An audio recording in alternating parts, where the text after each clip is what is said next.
Epilogue. That school year of 1952 to 53 was a momentous one indeed. I began to learn the deep meaning of the cross in the life of a believer.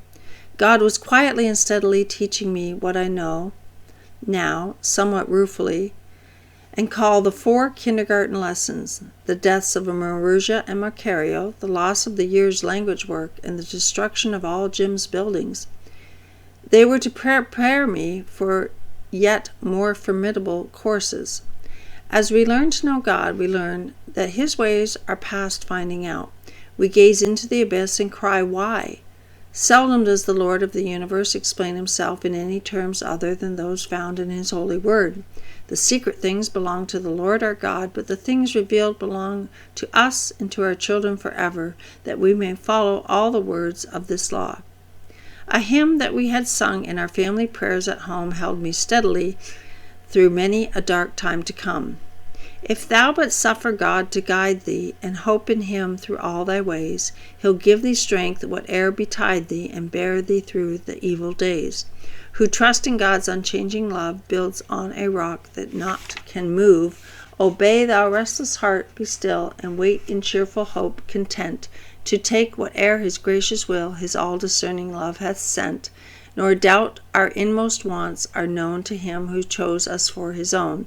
Sing, pray, and swerve not from His ways, but do thine own part faithfully. Trust His rich promises of grace, so shall they be fulfilled in thee. God never yet forsook in need the soul that trusted Him indeed. God makes no mistakes. He does not fall asleep. He does not forget His loved children. He asks us every day, no matter what circumstances or adversities we find ourselves in, to trust and obey. He has so arranged things that we may not often fathom His sovereign purposes, but now and then He vouchsafes to us a glimpse of what He is up to. Many years after my time in Ecuador, my husband and I sat at the dinner table of a pastor and his wife. She told us of the agonizing experience of going through a divorce. To my astonishment, she said that this book, These Strange Ashes, had helped her through that ordeal. I could not imagine how my experience had any relation to hers. The next day I spoke to a group in this lady's church, telling the story of that first year with the Colorados and the hard lessons assigned to me then. Later, the pastor's wife asked me if God had ever revealed to me any part of His purpose in allowing those things to happen. "Why, yes," said I, "last evening." She looked at me in puzzlement. "Last evening? At your dinner table?" More puzzlement. "You told me how the Lord had comforted you through the reading of that book. Might He have been thinking of you way back in 1953? Did He not carefully and lovingly arrange for you what were for me strange ashes?" A little light went on in her head. Oh, yes. We should not be surprised at the mysterious ways in which our loving Father works all things together for good. We need to go back again and again to God's guidebook, the Bible. It's all spelled out for us there. For example, the Apostle Paul wrote to the Corinthians, "Just as the sufferings of Christ flow over into our lives, so also through Christ our comfort overflows. If we are distressed, it is for your comfort and salvation. If we are comforted, it is for your comfort, which produces in you patient endurance." The Apostle Peter wrote, "Dear friends, do not be surprised at the painful trial you are suffering as though something strange were happening to you, but rejoice that you participate in the sufferings of Christ, so that you may be overjoyed when His glory is revealed." I think there is another little lesson for all of us here. Christ is sufficient. We do not need support groups for each and every separate tribulation. The most widely divergent sorrows may all be taken to the foot of the same old rugged cross and find there cleansing, peace, and joy. In 1995, my husband and I visited my dear old friend Doreen, now in her 70s, and her Ecuadorian husband, Abdon Villarreal. They still faithfully work with the Colorados. Some have become earnest Christians, and there is a small church. The New Testament was translated into the Colorado language by Bruce Moore and his wife, translators with the Summer Institute of Linguistics.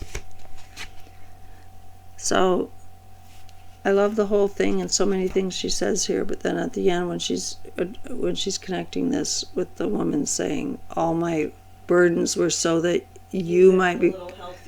no problem. Divorce. I don't think that. I think that part's misled. Her ending part there about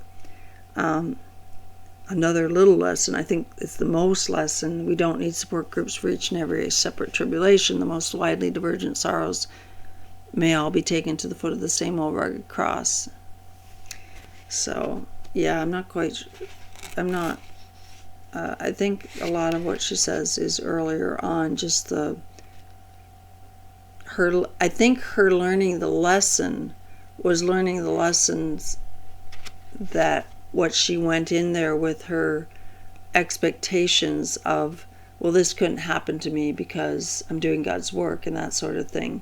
Mm-hmm. I think from there, that was her lesson, learning that yes, it can. These hard things can happen. And that, so as we know, she went on and Jim Elliot died and all the very hard things she went through even after that. I think she needed to learn those things to go forward into that. Not that God made them happen, obviously. Yes, and that's the other thing. Is that that's why he allowed them these to happen. ashes, like you say all the time, is that it's not like God burned down your house, but the beautiful part is he can make flowers grow over it, and it's not that he burned it down so that could happen. It's that God can make anything into good if we give it to him.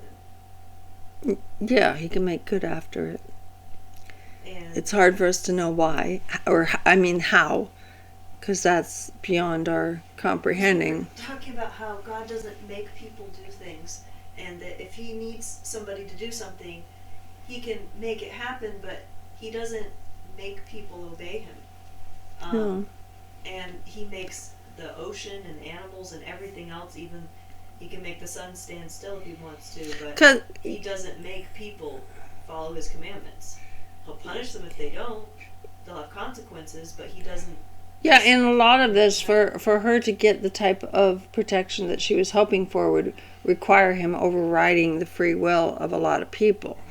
And yeah, he does that, but in general, the general course of things is that that's an exception, not the rule. And this is something that happened. Why couldn't she equally have blamed herself for not making a copy? You know, I know it was back in the day, but still. Okay, let me turn this off. That's some good discussion there. Hope you enjoyed it. Wait a second.